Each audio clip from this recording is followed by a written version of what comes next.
Good afternoon. Let me brief you about the Council's deliberation this morning.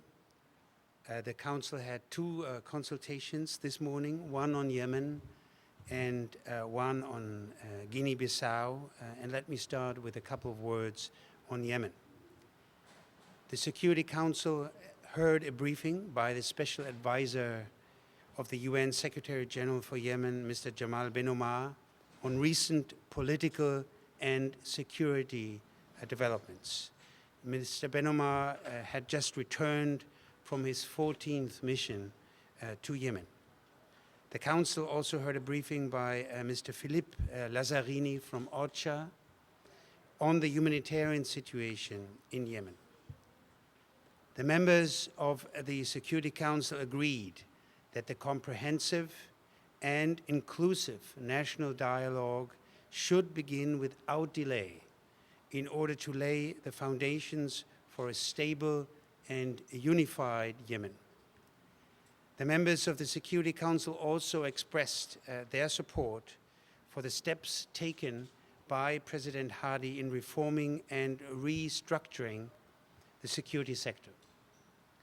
The members of the Security Council shared the concern by Mr. Ben Omar about ongoing attempts to undermine the transition process.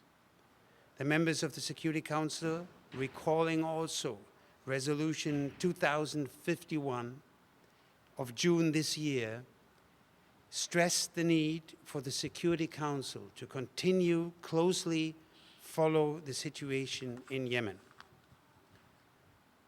The members of the Security Council expressed their concern about the dire humanitarian situation in Yemen and agreed that this required urgent response.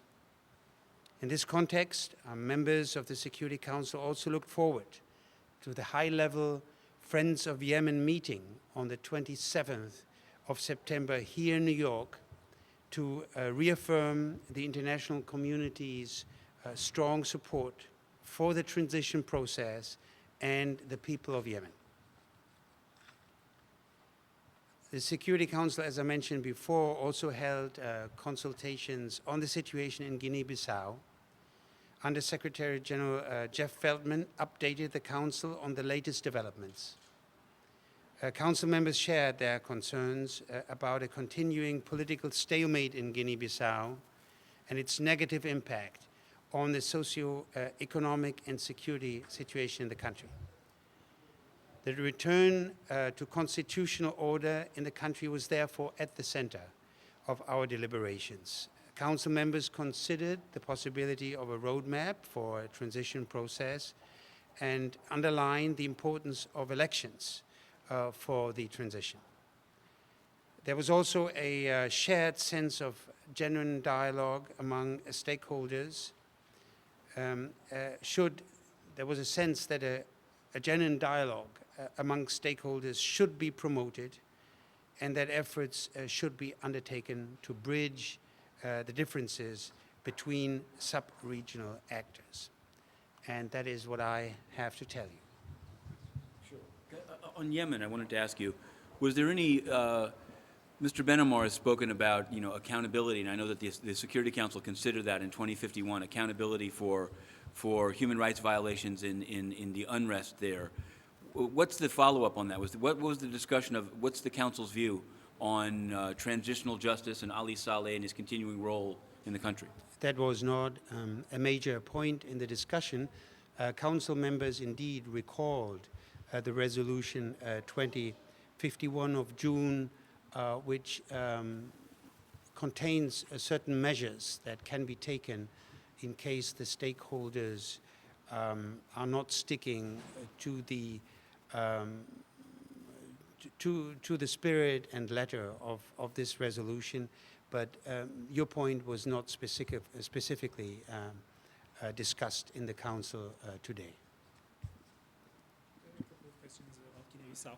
Could you speak up a little? Yes, the report, Secretary General's report, mentions a series of countries that were involved in the breaching of the sanctions by allowing General Antonio Injai, who was one of the coup leaders in Guinea-Bissau, to travel through their countries. What could be the consequences of this breaching of the sanctions? And one more question. The transition authorities that came out of the coup in April, they are announcing that they'll be in New York next week and they're meeting with the Secretariat, etc.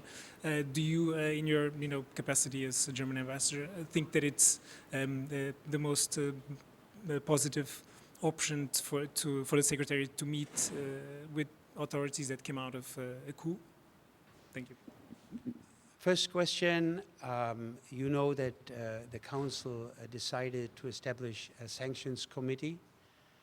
This is chaired by our Moroccan colleague, and the issue that you just cited is pending in that sanctions committee.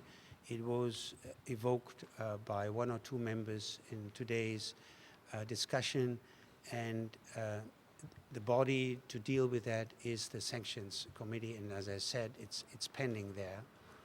And the second question, quite frankly, I did not understand acoustically. You would have to speak up. The acoustic is very bad. Right.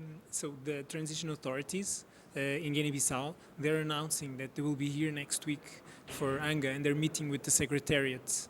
Do you think the Secretariat should meet with them, given that they're the authorities that emanated from a coup? Well, I cannot comment on this specific issue. It regards the Secretary General, but those questions are usually dealt with the Credentials Committee of the United Nations. I would not go into that, please. I cannot comment on the Secretary General's plans. The question is, who is the interlocutor for the Security Council, for the Secretariat right now? Is it the transition authorities, or is it the former Prime Minister, the ambassador, Guinean ambassador here at the UN? Who is interlocutor for you? The SRSG on the ground is in touch with all the major stakeholders in Guinea-Bissau, and those are the interlocutors. Thank you.